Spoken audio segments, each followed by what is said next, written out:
Hello and welcome. So excited to be on this panel once again. Astini Bowie. Last panel, I didn't get to ask you the important questions, and the important questions is what does Infamous need to change? I'm gonna ask the coach here, Astini. You're Infamous coach right now, right? Let's role play for a second. They're Hokori here. What are you telling them? What do they need to do for game 2? They don't need to change. The lobby admin will change for them. They will have second pick. And when you have second pick, you can pick the win condition afterwards. You can see the hero actor is gonna have, and you pick a hero for Lumiere that counters the hero. I guess that was the issue.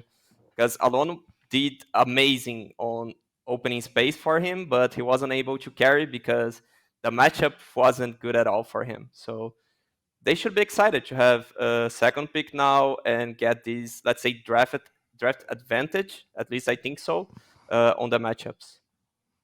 Bowie, are you a believer in second pick? I do feel like, at the end of the day, that their draft in the first game was, as Astini said, a second pick draft because, you really want to pick that carry and actually have an advantage. So hopefully they draft the same way instead of changing things up too much. But it was a good showing overall. I think they did better in the lanes than I thought they would. A couple of I think they did chase a little bit too much a couple of times, but Gojira is so good at it. It feels like against any team, even against that no-ping game, you see Gojira just dragging 3 players around the map for no reason.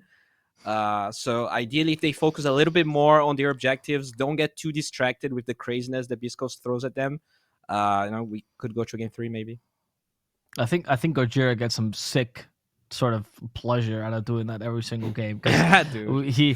You watch people make space and then you watch him make space, and somehow it's like he plays Dota in a different way. His Dota game is how far can I push this without dying, right? What's funniest is that Gojira, in case people don't know, in pubs he does not play 4 most of the time. He actually plays carry in pubs or even mid sometimes. And actually, when he came into competitive, when he was called Schofield before, he came in as a carry. He was the prodigy carry, 16-year-old, oh my god, this guy's so good. He bombed, and then he swapped into mid, bombed, swapped into 3, bombed, and then at 4, he just found his place. So, this guy is unique. That's all we can say about him. Sure. Also, if ideally, I think that the double save idea is cool.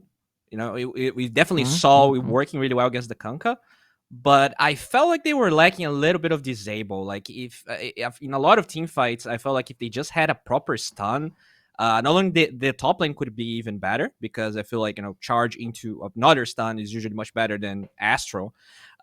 So maybe scrap that the OD idea off, or just play it as an actual mid hero and just make it scale a little bit more.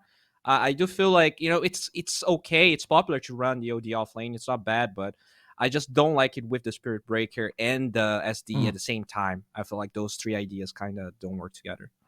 So did you think that? But the lane worked well for them, right? So would you be okay with ODSB with something else as opposed to the Shadow Demon, or would you want to change that altogether? I think the problem is that offlaners ideally want to either be able to posture and defend towers and or force towers. And I think maybe the Sand King was the problem there, but they really struggled to get a tier 2 tower the whole game, even though they played from ahead in the first 20 minutes.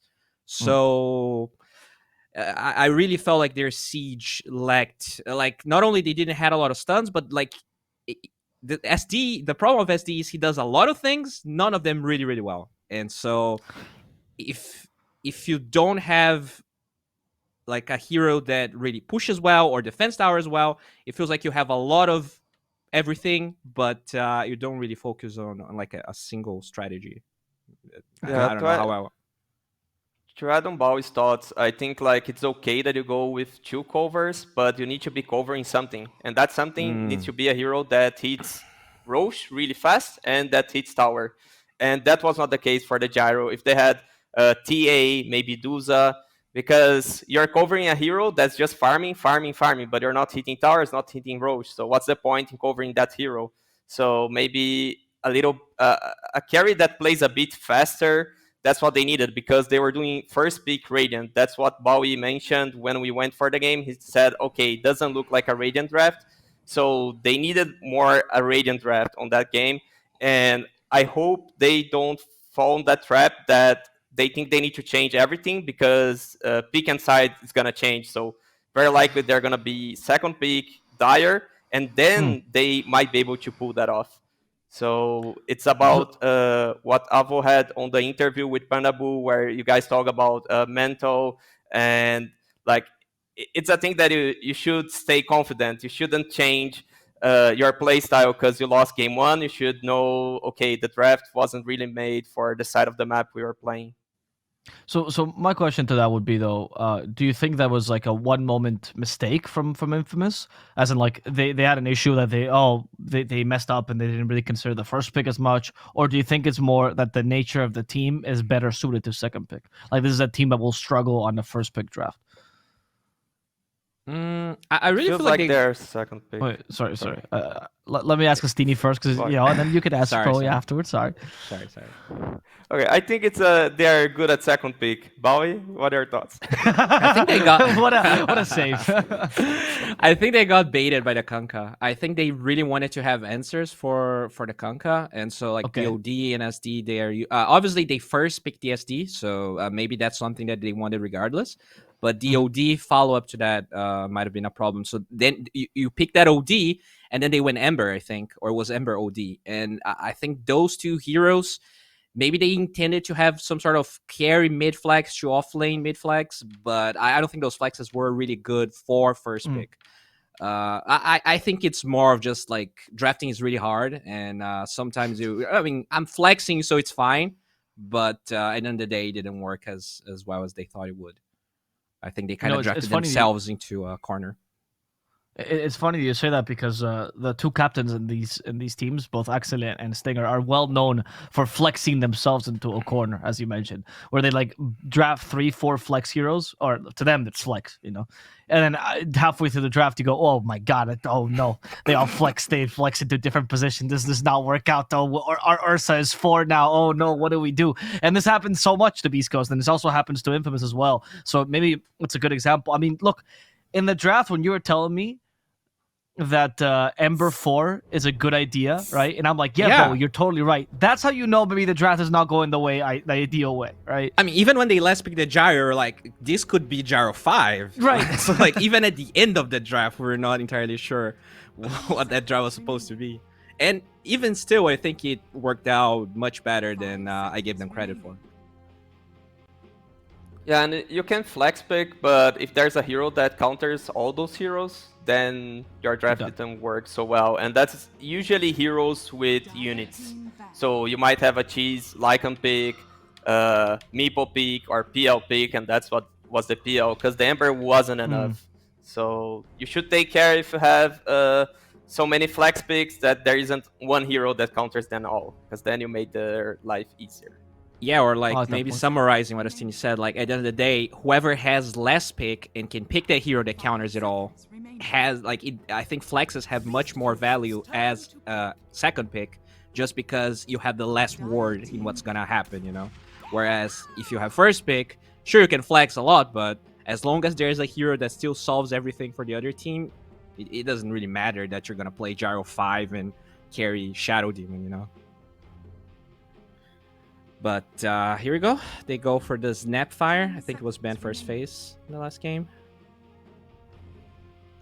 5 seconds remaining. Some counters to Snapfire, Clock, Rubik, heroes could work here. Clock, okay. Okay. So that's an Axel hero, I'm assuming. Usually it's on the 5 when they play the Clock. And this is something we haven't seen in a while. The Hoodwink coming back. It was a hero that SA actually was one of the first regions to use effectively, with Michael and Matthew standing out on the Hoodwink. What do you guys think of this hero now? 10 seconds remaining. I think it's still pretty good. In Europe or SEA, you have more flexes because you still see people actually running in mid. Oh, and the Invoker. All right. so they don't ban in first phase, and Sismayo gets it. You Now, were saying he was and practicing it, right? yeah, he has like 8 games, 90% win rate with Invoker right now in clubs this week, and I'm pretty sure they're gonna ban Kunkka. So that is something that I thought. I mean, that's something that beastcoast did. They actually first phased the Kunkka when Infamous had first pick, because usually you can fourth pick the Invoker and ban the counters.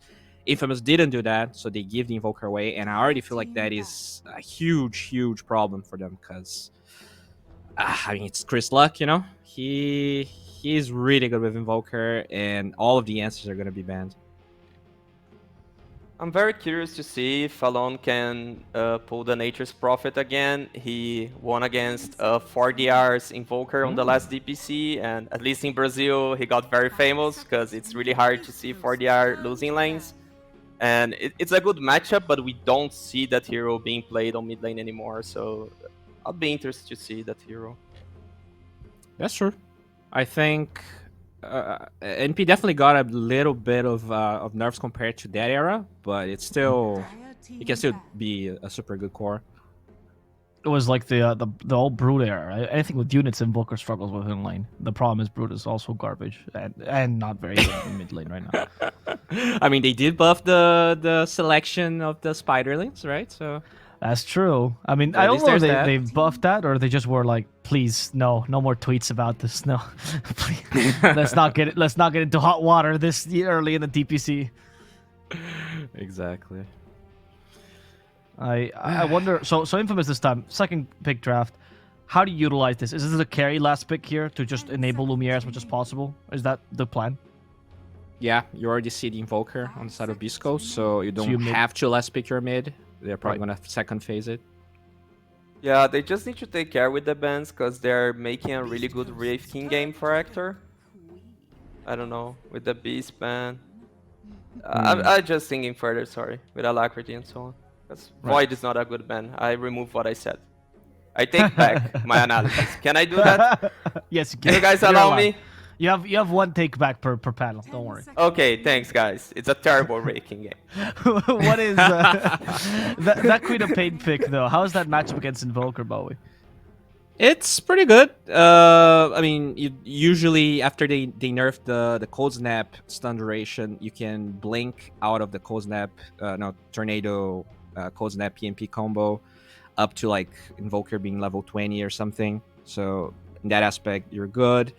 But I feel like Invoker, the problem is not really beating Invoker in lane, because even though Quap does well, she doesn't really beat Invoker, and Invoker doesn't care because he just scales. Or even if you play Quaswax, you can scale going Midas afterwards. Infamous, from what we saw, I don't feel like they're going to be able to end this game really early. And Invoker just becomes one of the best late game heroes. Like, even if you don't have your carry having the win condition or having the carry matchup against Infamous, Invoker might be the strongest hero in the game regardless, just because of the nature of how Invoker works. So that's very scary. I don't really like the way that they just allowed Sismayo to have Invoker, considering they are one game behind already. Yeah, and Beastcoast with the Disruptor, they have a good Roche fight, Invoker with Alacrity, and Snapfire with the minus armor. They just need now the Aegis carry. And Bowie mentioned they have an amazing late game, but they can also play it very early and snowball. And there's a lane that's running popularly, the off-lane Snapfire with Spiritbreaker 4. It's really strong. You could have Sunstrikes depending on the build that Sismayo decides to go for. Regardless, like they have a lot of early game momentum, and the Disruptor is a hard counter to Quap, so it's either going to be a game you're forced to go early BKB, which is not ideal because the Quaps nowadays, they're all about the Kaya Sanj with Shard. That's not really a good game for that. But I do like this Legion. I think it's a good response to the Spirit Breaker combos. You do have some lockdown for the Invoker. Yeah, I just don't see the Legion winning duels. So it's like this cover Legion, and it needs a hard carry that really can carry the game, that you can cover and take towers. And they're taking all out. There's Luna out, Duz out, maybe TA also. and then there won't be many options for Infamous. 10 seconds remaining. Mm-hmm. So They actually take the Piao, okay. right. Do they want the gyro themselves? Coast's turn to pick. Oh, The They Wraith even King banned the there. Wraith King. Oh, yeah, Alright. maybe you weren't so wrong about it, Stevie, but you took it back, so it's too late. yeah. What can you still? So it seems like they just protected the lane for Legion though, because they get rid of Troll, they get rid of Wraith King. That actually secures a pretty decent lane for her. 10 seconds remaining. What heroes do you have left? Because against Disruptor, you're already winning that matchup easily. So 5 seconds remaining. So you want something basic here for Beast Coast. Yeah, No, the gyro. you You don't called really it. want to... Yeah. well done. Immediate Morphling pick though. All right. This is looking yeah. pretty good. I really like the Morphling versus Gyrocopter matchup. Obviously, going to be able to get the fly cannon for yourself. You have the mobility to get on top of the Snapfire. You can destroy the Disruptor. I think this is a better draft overall from Infamous. I think this is a second pick draft as well. Good job. I really like Bastini? it. It's a sick Morphling game. I really can see them winning this game if Lumiere has a great game, as he had on the Gyro, but the hero couldn't carry. Yeah. And now I can see him doing that on Morphling, not only good against Gyro, but also super good against Spirit Breaker. You can take the Bulldoze, you're gonna have 70% status resistance, and 5 seconds remaining. having that on Morphling just make you unkillable. So I really can see Lumiere carrying that game, but they need to not allow Beast Coast to snowball. That's Okay. their challenge here. I want to say I really like that they did the lane swap for them. The Disruptor will go 4 on Gojira, and then Stingray playing the Spirit Breaker here, changing their usual lanes because Disruptor just sucks against Legion. The press attack makes him useless in lane. So that's going to maybe help them with the momentum. We hear Arstini's thoughts. Bowie, I want to hear, do you think this could be a game for Infamous? Oh, for sure. I think this is a much better draft than game one for a lot of different reasons. But it's not like the Beast Coast draft is bad by any means. I think like they, unlike what Infamous did in their first game, they actually have a really good Radiant draft. They can Roche anytime they want. And they will also scale a lot. If Chris Luck actually gets a good early game, he can just solo carry. Because, having that Cataclysm versus Morphling, you just need one stun, and the Cataclysm, like, Morphling's dead, so... We'll see what happens, but this is looking good. It's looking good for Infamous. We might get a game 3, but for that, we're going to have to wait and see to see what happens in the game. And for that, we also have to listen to the wonderful commentary of Lyrical and Trent that will guide us through this wonderful experience of Beast Coast Infamous game number 2. That's right. I'm going to guide you. Not you, Trent. We're going to guide them together. Okay. Happen. You ready? I'm ready to hopefully improve the wonderful listening cast of listening of this cast. That's what I'm looking for. I think You're on a great start. You're nailing it. My bad, y'all. I've now lost my mouse so that I can plug in my phone to hotspot. So I'm currently touchpad casting. There's a snowstorm, guys. I'm trying, all right? I'm so sorry. Listen, blame Canada. That's the real thing that everybody just needs to know. We're going to get them back for realsies on the second half of this one, but for now, at least, it's still going to be a wonderful cast. This is what we go through to bring you the highest quality Dota 2 that can possibly exist in the world. God damn. Happening. All right. We're good. We're gonna survive. I'm going to make it through, guys. Well, you know who else is going to make it keep through? Grabbing the mouse and it doesn't do anything. You know who else is going to be making it through is potentially Beast Coast if they can close this one out. 2 games if they can make it work off the back of this K1 gyrocopter. But that Morphlast pick was scary, and well, Stinger already in some trouble. They get caught there in a bushwhack, a couple little rundowns. And in the end, it's Michael that actually picks up the kill. Okay. He seemed to know, didn't he? The way he was moving there. A little bit. So yeah, I think they're up there. It was a nice play there. But yeah, what do you think though about the Morphling? Like a classic answer for the gyro. Oh, it's true. That part's actually very frightening. It's I mean, you rarely get to see it because it so often gets banned out. If anyone ever goes for the gyro or the TB, even you'll see the Morphling removed. So certainly looking forward to that. I think they also have another good counter pick in the Clockwork 2 versus the Snapfire. So they did well during the drafting phase. This one for sure. That'd be nice. And hopefully can make some solid rotations and plays there as a little bit of danger there for Gojira. The Disruptor already getting a good chunk of damage out, and well, or rather the clockwork onto the Disruptor is what I should say. But yeah, an interesting little lane that they've got set up top where it's going to be the Snapfire and the Disruptor playing together.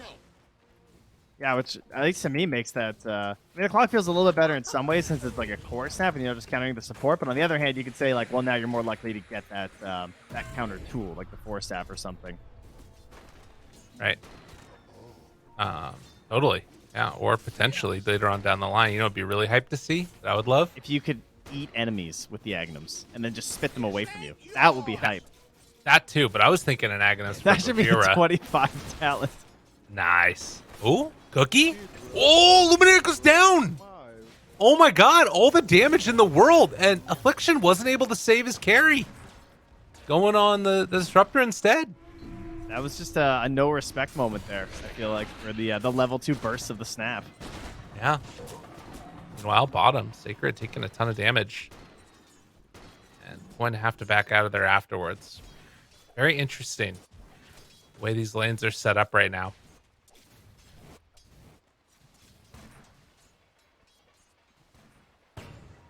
Sorry, let me just lean into my trackpad here. Oh, you're good. Don't worry about it. Speaking of trackpads, awesome. Affliction on the Clockwork is gonna actually take a nice chunk of damage. He might be dead. Cookie comes through, right click, done. Dude, these coasts are owning up top. That is a serious problem. They try to put counter pressure bottom, and K1 just like puts on the flat can and starts beating them back. You can't bully me the way you're bullying them up top there. Singer's doing everything he can as well to hold them back. Getting good CS so far on this gyro, and oh, I like this too. It's the TP back by Stinger to regen back up to full and maybe even pick up some items. They got a lot of damage on the Hector for that though. I don't know if they saw him do it or what, but they definitely had a good read on what was going on there. Gojira has to head back home too. You know, I have a fun fact about Mr. Chris Smile here, Mr. C Smile. What's that? He has more Broodmother games professionally than Invoker. Really? As a mid player. That's pretty shocking. Because, I mean, he's not an Invoker player. He's not one of the guys I think of when I think of Invoker, for sure. Yeah. Well, and I think that, he is known for his range, definitely, in terms of heroes. But yeah, it's interesting. I feel like he should be pretty good in this game, though. Don't you like the pick for this one? Oh, yeah, I think the pick's good. It's just, I guess we're really at that point where Invoker's that good is I sort of what it says to me. Like, they picked it several times this season. They're getting more into it, so they believe in the hero. Obviously, he's grinded enough in pubs, according to his Dota Plus, too, so should have a pretty good time this game. Lots of good like setup moments, I feel like, between like the clockwork with the cogs and the duel where there's these stationary things taking place, and Invoker loves that, right? Because he's gonna have Sunstrikes and Tornadoes. Totally. Sunstrike's obviously coming much later on, but still it will be a nice time. Yeah. Alone over here next to C Smile, trading hits, getting lower and lower over in the mid lane. And do they have enough? More mana, more right clicks, in some trouble, has a stick charge, and is just going to live through it. No points yet into Glimpse, and the run through with the charge. They get the catch, and Alone wants to find something here. Bottle, oh, trying to live, not going to happen. Goodness. That would be amazing. Oh, he needs the XP. Look how many creeps in. 2 range creeps. Oh, if he gets these denied, oh my god. No. Oh, and there's no more Glimpse. Imagine if Glimpse could be back up. Yeah. If it didn't have that insane cooldown. That would have been awesome. Yeah, that's the right play. Yeah, it looks mega tilty, and the lull W's are being farmed in the chat. I know. Sorry, Keck W's. It's there's the 2022. I mean, we're off that. So you just tried to sound hip, Trent. I just want did. You to realize that. I really did. How does that make you feel? I'm very hip. Okay. I won't have you Zero. thinking otherwise. Taking the damage. Fairy Fire. Oh, the cookie. The living cookie. Affliction going to be afflicted with death pretty soon as the tornado is going to connect. Couple punches from downtown, and guess what? Some more earn charges. Feasted upon by the man C Smile himself. I don't see him smile. Dun, dun. Pause. Oh, that's good. Need Hopefully a not second. for too long here. Yeah. Sure, it's all good. Yeah, that was a very nicely played one. So that's 2 times now where Disruptor has been the one that Clockwork is going on, and then it's turned into a kill onto the Clockwork. And I think one other time where it was, a Disruptor getting gone on and then wasn't able to secure the kill and just wasted a bunch of time. So definitely a little bit of a battle being brought out in this early goings. You love to see it.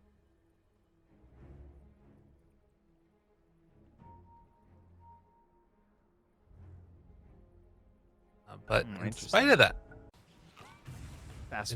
that, though, it is looking very interesting.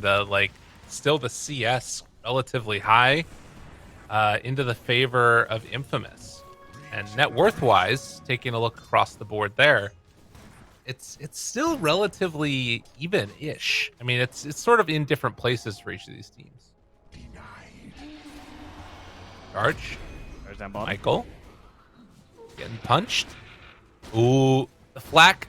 Oh, I feel like if he kept vision, that might have been a kill. But Stinger not going to go for it. Radiant's courier has been killed. Worthy tribute. Very cool stuff. So now, as we transition next couple of minutes, it does feel like we kind of got to keep an eye on these movements, particularly from those mids. But Stinger actually going to push Affliction out to the other side of those cogs there. And a lot of heroes bottom. This is going to be 7 heroes down on the bottom side of the map, with Alone close enough to make a blink play and get in with the rest of the team if they need to. A little early for this. Yeah. They want to leave 1v1? Give Luminaire solo, I guess? And that feels pretty good for the Morph, for sure. I feel like that's a good option here. I can't really punish Affliction there either, to be able to just walk away. Supports are going to be pretty under-leveled, though. I mean, I guess... No one has any, reach right now, right? They're all just kind of, looking at each other from, 700 range away and just yeah, you better not. And then Stinger's able to just charge in like that. Stay down. Jira not deciding to go onto Sacred, obviously, with press the attack there. It becomes a little bit annoying. I think that's the other thing that's sort of going on is, there's some mind games happening where they go on Sacred, bring Sacred low, and then they go for the Thunder Strike onto Michael, so you can only press the attack one of them. He smile. Plays. Misses the tornado, but the charge is there. I think it's going to be enough as full step. Oh no, but the bushwhack. Big bushwhack there. Slowdown comes in yet again, though. Sacred going to die. Looking for a couple more hits. Affliction low. Michael is as well. It looks like he should be able to get out of there. Second round bushwhack. Stinger going down, dead. Get the kill on Affliction. Comes at the cost of the SB. Yeah, you'll take it, right? I mean, Core's staying up, getting some gold. Alone shows up a little bit too late for the party, unfortunately. Not able to get any cleanup of the old mop and bucket ulti. Queen of Pain, you know they love to show up right at the end of the fight and throw that down. Not going to be an option this time. No. And an immediate TP top now from Affliction. Looking to try and get a wraparound. This is all you can do is level 3 Clockwork. Biggest wrap. It's a huge wrap. Puts a ward down too. This could happen, though. I mean, Whisper might be in some trouble here. Cogs? Okay. It's... All right. That's not what I thought was going to happen. They got it. Okay, that was close. He almost missed that. Still good. Okay. Trent. Still good. Trent, what happened? Well... Oh no, not this! Dude, Affliction is so sad. Oh my god. Every time he tries to make something happen. he got a ward down. All right, that's There you good. go. Meanwhile, Michael, by the way, has had his own little chase of glory down here. He's actually being scouted by a courier. No. They're gonna try and turn and kill. I mean, Gojira should die for this, right? Oh, Yeah, actually, definitely. there's no Sonic Wave. Nah, no That's a one's level TPing. 3. Alright. Yeah, she'll just walk him down. The Shadow Strike already being that high too for alone is super annoying, I'm sure. Man, bad luck Clockwork. We need to get the Clockwork face on that. That's what we need, yeah. Old meme. Smile. Burns all the mana alone. Getting pummeled down yet again. But Michael shows back up as the sharpshooter brought down low. Gonna die. And afterwards, another ulti comes on and blinks away from alone. Michael tries to escape and looks like he's going to be able to. As the Whisper ulti was not quite on the mark. And now another kill. Poor old Clockwork. Yet again. Dude. It's the ha from his own teammates that's getting me.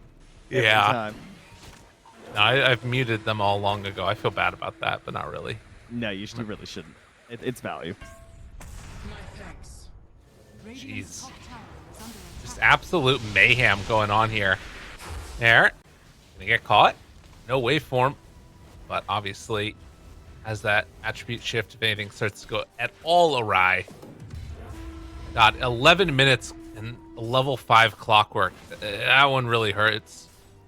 It's scary because they have such momentum-based heroes. The Clockwork, the Queen of Pain, the Legion Commander, even the Hoodwink to some extent. But look at this. They're going to start getting that off the ground maybe right now.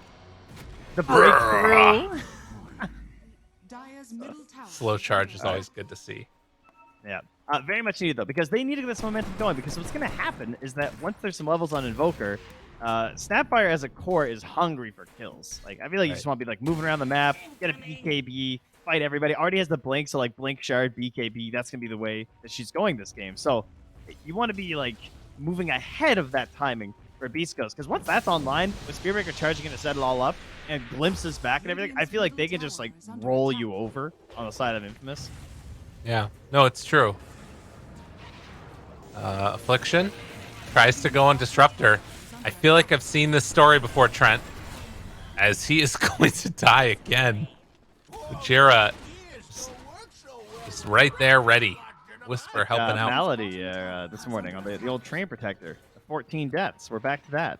Was that this morning? Surely not. Was it? The DPC never sleeps. I know. Neither do we. is under attack.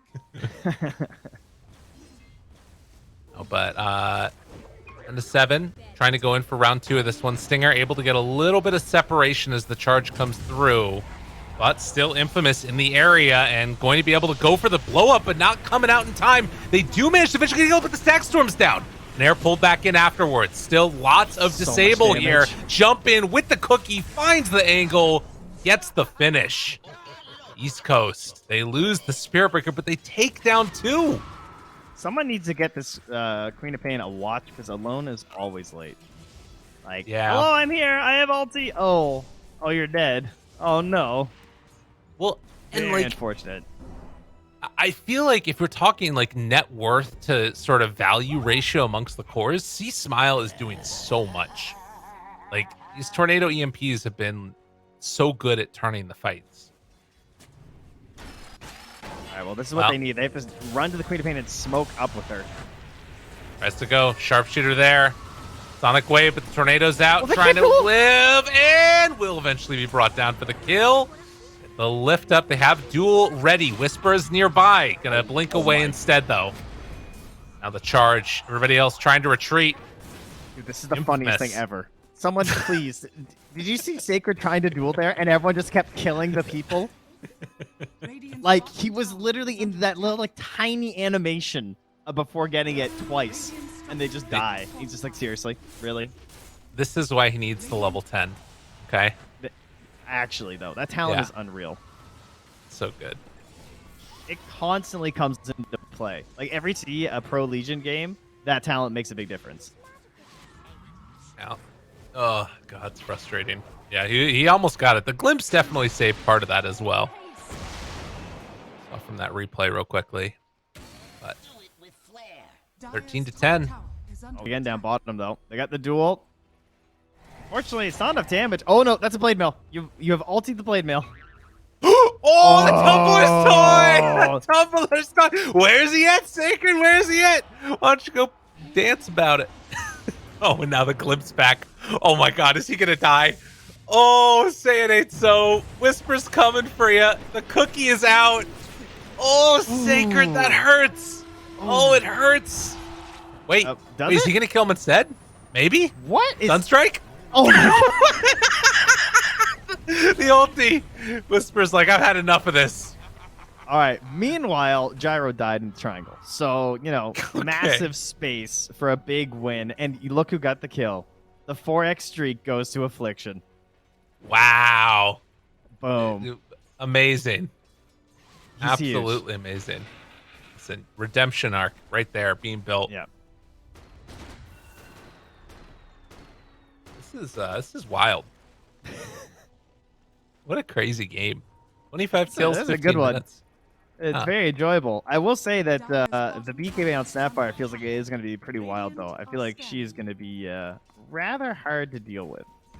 What is the equivalent item for Infamous, though? I guess it'll be Queen's BKB, so we should have some pretty fun timings between those two. Yeah, I will say it does feel a little bit like the anti-fun item. I think a lot of the interesting and crazy parts of this game have been by virtue of just how insane that stuff is. What do you know them right?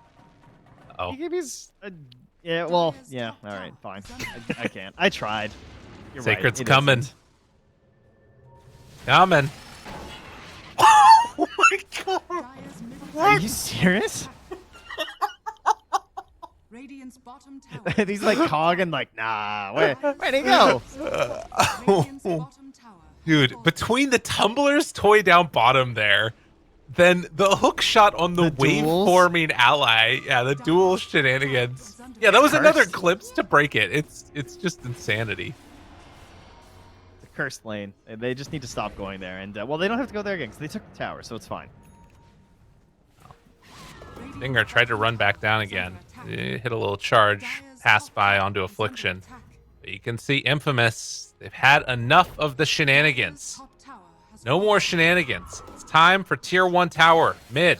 Take it. Radiant's middle tower is under attack. Or look for another pickoff. Another decent option. They can find one. For sure. Dire's top tower is under attack. A little bushwhack action back towards mid. The Smile takes down the Observer Ward, though. That makes Infamous a little bit less confident in hanging around this side of the map. A little too scary. Do it with flair. This whole time, Trent, you know who's been farming? Whom? A1 Hector. Luminaire's up there as the hookshot comes in. Able to connect. Gojira, Static Storm. A little bit off the mark, but both the supports end up dying. Gojira goes down first, alone getting that kill. We're just passing them off, are we? All right. Support for support. Good. Yeah, he has farmed quite well. He's got the Aghanim Scepter. But, of course, he does have that counterpick of the Morphling in this game. So, the larger he gets, Morphling still has quite a few tools that are very scary because he can just come in and steal your flat cannon. And, unfortunately, you're not some cool support gyro that can just skip it and be really radical or something. Not how it works. Yeah. Dire's top tower Oh, is it's under true. attack. That part is a little bit You annoying. kind of need it. Yeah. If only. We can dare to dream. Okay, but they got past the hump I was worried about because I thought that with the pace, especially after that top lane, things were going. I thought that Whisper would have BKB by now, and then they would be in the Roche pit at this point. It's been a little bit delayed. It's like 400 gold away. I mean, Whisper's 7-0-3. I can't ask for much more, but it was looking pretty rough. So they've slowed that down. They've got the Blink, the Blade Mail on the Legion Commander. They have tools now in Infamous to go fight, and Affliction is once again scouting. Yeah, and they stole his Grove Bow. Oh. Wait, poor that was Affliction. oh no! And he gave it to the gyro.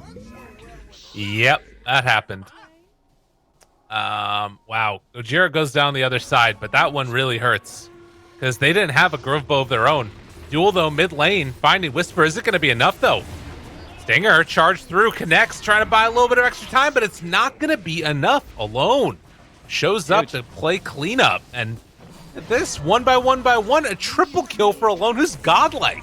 Had an amazing game last time.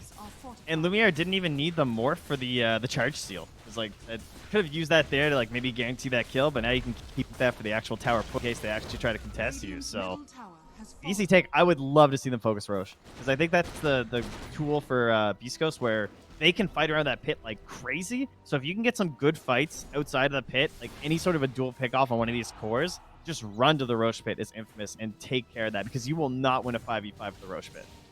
Yeah. That's fair. You need to make that happen. Oh, wait. Charge. They got glimpse back onto 1. Oh, Legion in a little bit of trouble. They're getting that extra bits of separation. The charge comes through now. There, wants to find a kill. See Smile. Oh, God, brought down so low, but not going to die. K1 trying to get out of there as well. Sonic Wave going to connect, but Gojira finishes the TP to escape. In the end, it's Legion for Spirit Breaker. Wow. They were so close to getting Gyro and Invoker too. Lumiere, great timing on the BKB there as well with the stack storm coming down. I thought he was in trouble for a moment. But able to force back the Gyro and the Invoker. Unfortunately, though, not really a good enough punish. Not enough time to run to the Roche pit, at least not in their opinion. And they're going to try and come back out here rather quickly, I would imagine, from Beast Coast. They don't really have anything that they're missing other than Static Storm and Kisses, but I feel like their smaller tools are still very strong. Okay. Yeah, and well, you just need to get this BKB online for Gyrocopter as well. That's going to be a super close snap, point. right? Yeah. They're so close. Little charge. I mean, they're just running in again. These guys are crazy. Affliction goes again. Spirit Breaker and him die instantly together. Even It's death such a beautiful relationship they have. Death can't stop their love as the double kill comes out from Hector. Managed to find it. And into the tower. Instead, after all of that, it's Beast Coast that will claim a prize. I like how everyone else backs, and Hector's like, no, we are going for this. Gets the BKB off in time. Okay. Good cookie afterwards. When they're trying to turn on to him. BKB out. Still a ton of damage and running low on HP. Has the DD, which is going to get swiped away and killed off. Well, maybe you should have listened to the team. Yeah, I think so. Maybe. Someone definitely said that. We don't have enough saves for duel. He's got BKB. Oh, I'll just BKB first. I'll live. And he did live through it, to be fair. But into the Roche. Oh, true. Infamous. Gonna claim this one. And not a whole heck of a lot that Beast Coast can do to stop this. Although, stolen? Nice! Oh well done. How does that happen so often? Chris Luck. Mr. C Smile. Need something to smile about. Isn't it magical, Papa? It's magical, Papa. Finger. Run it. Gets it broken. Going to get dropped. That was good. The snipe from downtown. Do you think Sacred ever gets upset that he never gets to win duels? Yes, I'm sure he does. He has 10, despite having a pretty good game so far, I would say, overall, with like his placement and his play. Dire are scanning. Run in. Infamous. least he's Wanting to keep this Playing momentum. those drums, though. Those are looking good. True. It's still a 3,000 gold lead for Beast Coast in spite of all of this craziness that's been going on. And it's slowly and steadily A1 gaining a net worth lead. Morphling's keeping pace, though. I think the gap between the Snap and the Legion is making up the majority of our difference right now. Dire's bottom tower is under That'll help out. As expected, though, no dual win here. Just for positioning. As was written. Yep. Always got to be the case. Invoker is starting to also gain a lot of net worth with this Hand of Midas. And I want to see what Alone gets into. Like, I feel like he's so built right now to just kill off these supports. Which is one definitely nice part with that Witchblade build. Dire's middle tower is under attack. Time will tell. Well, now as Beast Coast, like, Infamous accomplished mission 1. They got the Roach. They stole it away from Beast Coast, who, again, just sort of want to start fighting right now because Whisper is complete, right? BKB Blink Shard. This is the fully finished Snapfire. They're kind of forced to just run into you. I don't think they actually just want to, like, split up and farm for this whole Aegis. So that's definitely a little bit of an awkward feeling for Beast Coast right now. Right. It's like, and I think it'd be a lot easier. I remember the game that we were just watching with the Apu King of Kings versus Thunder Predator. It felt like there were moments where, you know, there would be one like objective claimed and then the split up and farm. But you can see Infamous, they're being very clear about staying within just like arm's reach of each other. So that way nobody's getting picked off solo. They're not losing this momentum that they've got. And instead, if Beast Coast want to stop this, they got to smoke and make a move. Looking for it. Going in. Separated a little bit. Michael gonna get caught, gonna get killed. Big play. BKB afterwards. Whisper living through this one. Gonna miss though on that stun, but still gonna be able to find the kill for Affliction. Just as we start talking good about him, Infamous gonna lose their 2 supports. Yeah, they managed to catch the positioning of the Hoodwink while seeing Morphling on the bottom wave. So they just know that, okay, well, the Aegis isn't there. So let's just go fight them. They don't have the advantage that gives us some slight concern at the moment. Absolutely. Dire's top tower is Find that opening and pick them apart. You know, one thing that is kind of interesting about this game is that there isn't really that great of a vision hero. Like Spirit Breaker kind of, and then like Hoodwink sort of. But beyond that, I guess Clockwork. Clockwork's going to be the big one with the flare. Yeah, I mean, it's good for Infamous, but I would say that typically with a Disruptor, you tend to see a little bit better like tools.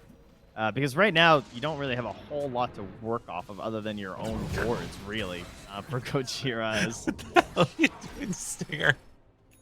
Well, hook shot, not gonna connect. Dire's Dude, middle tower is I don't know what that was. That was crazy. Do you see? Just taking some notes from Affliction, that's all. To excel, you know? Yeah. Radiant's bottom And, tower well, is take under these notes, Gojira. Oh, glimpse away. Oh. Bye, goodbye. Living? Glimpse back. Venn diagram. Where it connects, that's where I die. You gotta love being Morphling, though, right? You know, you have to take their abilities, use them. He needed to use the voice lines, though. The what Weathermancery is this while doing that to a Disruptor would have been like 10 out of 10 Morphling play. Unfortunately, he's missing a key component. That is true. Gold tier on the Morphling as well. Jump in. Duel. That's a big one. Cookie comes out, gonna get the stun, but not enough. Dead. They have buyback. This is the Aegis expiring. Whisper is also gonna go down. There. Or Staff keeping him alive. Dude, this might be it. Infamous just blew it open. It's at least a Rax. Do they go for more? Can they? Well, this escalated quickly. This is just like game number 1. But not. Now, one problem that you also have here as... Oh my god. Oh! Oh! They did a little split. Dude. Delta split. That was Ag's Labyrinth right there. That's what that was. They've been practicing. Tier 3 tower gonna go down here in just a moment. Absolute madness. How quickly this game has completely fallen apart for Beast Coast. Get about to jump in. Gonna get caught. Now the pullback. Luminaire. Not stopped. Not worried. Not anything. Switches into the Spirit Breaker. Charge comes through. They take him down. See Smile dead for 70. No buyback on that Invoker. Affliction trying to TP out. Going to get killed. That's just a good luck charm. It would be bad if he lived. Because, that just hasn't been the plan in this game. Stick to the plan. Charging out. This might open up some range. No charge available from the Spirit Breaker. Jeez. I don't even know.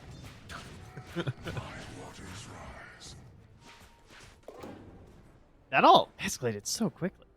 Off of like a kill on a Disruptor and a tier 2 tower to and then just a jump into the high ground for a duel. Like that was one of those classic, like, oh, we got some positioning. Let's go throw the ward on their high ground. scenario, and you just catch this gyro, and suddenly you have a hoodwink with an Octarine core. You know, that's just Dota sometimes. That's going on, yeah. I think part of the big change up that sort of enabled all this to happen too is the shard on Sacred coming out. That thing is really impactful. It's felt like. Radiant are scanning. Scan, connecting. Yeah, I'm not sure about that Octarine. It feels like it's been making its rounds a little bit more often recently, though. Yeah. I'm gonna need you to carry on, my friend. I gotta swap some stuff here. No Brave problem. on this ending fight. I believe in it. Thinking for the jump. Duel. Oh, he gets it from the low ground. That ward, they weren't ready. Sonic Wave down. K1. Hector dead. And Stinger hoping to solve something here, but there is nothing to be solved except for the impending death and dealing with it. Oh, man.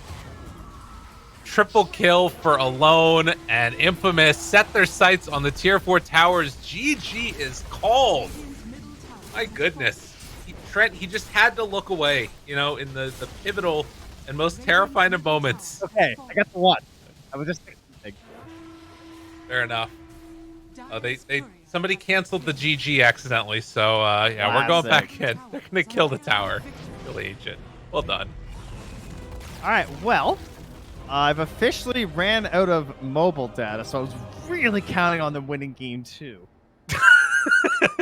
So, classic Beast Coast. Thank you very much. You sound great already. I love it. Is it still okay, or is it roboting? Are we good? No, you're already a robot. All right, I'm gonna fix this. I got this, guys. Well, with Game that, 3. we're gonna head to a quick. Well, we're actually just gonna head on back over to the panel now, and we'll let Trent sort out things. That was perfect timing. We'll see y'all in a few. But for now, back to the panel. Thank you, Lyrical. Guys, I have the best panel in the world. Nobody would guess that Beast Coast. You're muted, my boy. No. This time I did not mute myself on VMix. We're improving, guys. One mute at a time. I just said I have the best panel in the world because you guys both predicted accurately. You were like, you know what? Beast Coast is the favorite team. Yeah, they're better. But this draft looks Infamous favorite, right? And that's exactly what we saw at this game. It was just a very impressive performance by Infamous, but you could clearly tell that all the things that you guys mentioned stood true. They had a second pick draft the whole time. They knew how to play second pick. As Tini mentioned, they're just a second pick kind of team. This looked like 10 times the performance we saw last game. So much more comfortable, so much more confident as well. And this draft was exactly what we asked for them. I mean, you guys teach me so much Dota. Teach me more, Bowie. Tell me about this game. I mean, I love the itemization as well, right? Even though this Morphling is supposed to be the late game hero, he went BKB first, as well as the Quap. So, because they were able to not care about the Snapfire and the Disruptor, they actually played high tempo, even though they didn't necessarily have to. And that allowed them to actually get a lot of early game momentum. They got their Aegis, and they were really feeling themselves. The way they dove the base there, they were super confident. And I mean, this is awesome. I think this is the first time Beast Coast is pushed to game 3, right? In this DPC at least. Is it? Yeah, that's the first time. Wow. Yeah. So They were 8-0. Okay. Yeah, and I think it has a lot to do with that sacred duel that he found out Hector inside the base. The game looked even though they had the Aegis, the game looked so even, but with that duel, things just went 99% to Infamous side. One pick off. It's hard to say pick off when you kill the hero between the tier 4s, but it was the pick off of the Legion. Yeah. Yeah, I mean, he didn't actually got a lot of duels in this play here. He tried to duel twice, didn't get it, but that one, that was worth the whole game pretty much. I mean, really impressive game overall. I was actually feeling kind of scared for Infamous, especially because the Clockwork that's supposed to carry a lot of the early rotations, he died so much in the early game. Like Gojira, I have never seen a position 4 Disruptor feel as impactful as he did, with all of the baiting and the kills that he was able to set up. But even still, I think the cores on the side of Infamous this time, they definitely carried. It was really nice to see. You don't know the meme about Axel, then I see, but it's dying, do you? So you see, I mean, I know he dies a lot, but that was some No, no, impressive dying. there's a legend in SA, right? If Axel dies 1 or 2 times in lane, okay, he's doing badly. If he dies 3 and 4, he's feeding. If it's above 4, the game is won. He's doing it. That's it. Like, that's the trick of Axel. If he dies too many times, he has a master plan that you can't figure out. He's the best suicider, I guess, in Dota 2. So I'm glad you pointed that out, Bowie. You were completely right. He did get crushed in lane, but it didn't really matter because Lumiere did an incredible job. Now, maybe a runner-up for best Morphling in SA. Like, Pakas used to have that title, or at least last season he had that title. Lumiere gave a showing today. He was a win condition you can rely on. Reminded me a lot of previous Hokori when they were playing with him, right? Where they just kind of allowed Lumiere to do whatever he wanted, and then he would always carry them to victory.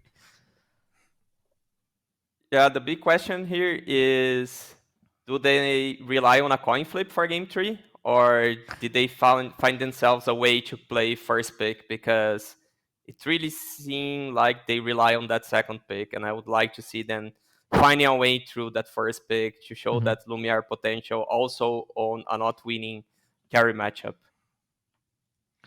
So I'd like to ask you now, Astini, Mr. Coach Astini, what are the strengths of first pick? I mean, I think it seems like a very obvious question, but most people actually don't really think about these things as much. So everyone knows second pick, you get the last pick. That's very obvious. But for first pick, how do you abuse first pick if you're a draft? For first pick, you can get the best hero in the game if it's broken as first pick. Okay. So at TI, we had like Monkey, Tiny, and Ayo, and one was going to get through. And now there's not such a clear broken hero, but you need to find that hero out. Is it Weaver? Is it Spirit Breaker? So that's the first step. And then you have the 8th pick, which is your second pick on first phase, where you get to pick a really good hero and protect with 3 bans. So that's what beastcoast did, and I think they did really well. Like going Invoker and protecting with 3 bans, banning Kunkka, Void Spirit. That's a way to go. So you can have good heroes and protect them with bans. You just need to know exactly which hero you'd like to ban. Because, for example, in first game, if you're having OD and if you're having Gyro, you should ban the heroes that have illusions. And they banned CK and I think Void. Maybe PL was a better ban. So you need to know matchups beforehand. So you need to practice and know what you're picking. Because sometimes I see teams, they ban and then they think what they would like to pick. They're like, oh, I guess they want Wraith King. I guess they want CK. And then they're like, okay, what do I want now? But you need to think beforehand. And for that, you need a lot of practice and to know the heroes you're playing. I heard Noteo on stream saying that like he feels first pick is better suited for teams that are like known and their strategies are unbeatable. So like LGD at TI, they would first pick because they had the tiny Lycan strategy. They had combos where like you're forced to add 3 or 4 extra first phase bans to ban all of those, and that is an inherent advantage. Whereas teams that are not, they don't have a lot of strategies, or they're maybe not as good or not as confident, second pick is better because then you have that, the 2 picks in the end of the second phase and the third phase where it's just like an easy pick that you can just get good matchups. So I thought it was a very interesting way. Like he feels it's not only about whether first pick or second pick is better, but he feels like experienced teams just make better use of first pick, and maybe that's why beastcoast also, not only beastcoast prefers first pick, but Infamous actually feels better with second pick, if that makes any sense. Right. I like that point a lot. Do you feel like this changes, for inexperienced teams, mind you, this changes a lot when the quote-unquote broken heroes are not win conditions? Because in TI, for example, I think that most teams use first pick. I mean, it's TI, but like I think most teams use first pick pretty well because the first pick was almost always utilized on Tiny or Monkey King, right? And Monkey King was flex sometimes, but very often it was a win condition. Here, your first pick is used on Bane or Weaver. Those are the first picks that we're seeing often. Sometimes Mars at the beginning of the DPC, right? So is that not harder to draft around? Like when your first pick is a Weaver, you go, let's take advantage of this Weaver. Well, It's a 4, right? How much can you possibly take advantage of compared to a tiny where all of a sudden your whole draft is around that? Yeah, I think it really depends on the patch, right? In that patch, no one seemed to be able to beat besides Team Spirit. No one seems to be able to beat the Lycan Tiny or It's stupid. It's whatever. broken. Exactly. So some patches might be better for first pick than others, and I would agree that this one doesn't feel as good. Because I also think that's easier for a team that's like for an inexperienced team when you tell them abuse their first pick 5 or first pick 4, it's probably much harder for them than to abuse a first pick carry that's like broken, right? Because I think you put on a good point on Beast Coast, that Beast Coast probably are more able to make a draft that takes advantage of like Weaver 4's strengths than someone like Infamous or there's a lot of teams that do this. Like in SCA, for example, You can say Hokari. No, I was not going to say Hokori as Steenie. I was not going to say Hokori. I don't mind. I was thinking of other teams. I was actually thinking SCA because in SCA, for example, a team that does this a lot is MTG Trust, the Thai team. And they always pick, Motivate Trust always tries to pick Wraithing or Dusa because they have a really strong carry player. And they pick at first pick. Like when they first pick, they always pick the Wraithing Dusa on the 8th pick. Obviously not the first pick because nobody's going to ban them, right? And I realized that when they try to do that with Weaver and Bane, they failed. They did not know how to capitalize it whatsoever. But when they drafted around Wraithing Dusa, even they're not that strong, they did much better because it was much easier to form a draft around them. And this might be similar for Infamous. Just a theory. Just saying. Yeah, and it goes to the point that Bowie mentioned about like that you need some practice on the strategies that are pulling a first pick. You cannot run Tiny Lycan for the first time and expect that you're gonna win with it. So when you go, like, I don't know, Mud Golems used to do that. They're now Tundra, right? They would first pick Lifestealer, first pick Void, first pick Wraith King, because they were a new team. So having the win condition, they would know what other 4 heroes to pick with that win condition. Because they had not practiced other heroes. And if you had practiced so much, you can just like do your openings with supports, because on the second phase, like, okay, now I can work with Wraith King, now I can work with Void, now I can work with Lifestealer. I have 3, 4, 5 strategies. But if you have like 1, 2 strong ones, you just pick them first pick and you try to do your best. I guess we've seen that also on SA second division. Balrogs and other team were doing like Dusa on 8, like all time first phase Dusa, first phase Dusa, because they know how to play around the Dusa. And if they have 2 or 3 heroes that do the same as Dusa and they learn to do that, they don't need to show the Dusa first phase. So if they can do the same with TB, Luna, TA, that's 4 heroes. The other team can only ban 3. So they can choose supports first and then choose for the carry. It's a matter of being together for a long time and having more than 3, 4 strategies. I love that. Well, let's go into a draft right now. But just to file... Oh, never mind. I lied. I would have taken. Why do you lie to us, Avo? Come on. I'm so sorry, Bowie. I'm so sorry. You can take my host points away. You can take my card. I was going to add to the point that Steenie said that I actually have a little interesting tidbit that that obviously Beast Coast became very well known for Hector's Wraith King, right? And that was like the big hero, right? And Hector always got angry about that because he felt like his hero pool was much wider than people give him credit for. And to be honest, it's kind of true. Like the more you see him, the more you realize that the guy can play anything and farm on anything, right? But the reason they actually got so good at Wraith King carry is because of what you were talking about, Astini. Wraith King, back then, when he got popular with Hector, was Radiant's Wraith King, right? And Beast Coast believed it was one of the easiest strats to play around in terms of timings. Hector compared to me when he was talking to me, he compared to Luna, for example. Luna's timings are kind of awkward because they depend a lot on the enemy carry. Now it's very easy with Deathball, but back then you had to like depend on when the enemy team got their power spikes, what power spikes you consider are strongest on Luna, what itemization you're going for. Wraith King was easy. Armlet, you pick Radiance, there, you're good. Like you once you get Radiance, you're good to fight. It was very easy to play around. And what Beast Coast did was they actually, or back then they were Infamous, they honed in on the idea of their 4 Protect 1 playstyle and their space and everything by playing a simple strategy that everyone could understand, and then they expanded their hero pool. And that's why they had Wraith King as a hidden, like a ace in the hole, because they actually had practiced that just because they thought it was easy to play. And that speaks to what Astini is saying. Are you doing that with Hokori? I know you're not, because they're picking Alchemist offlane. So why?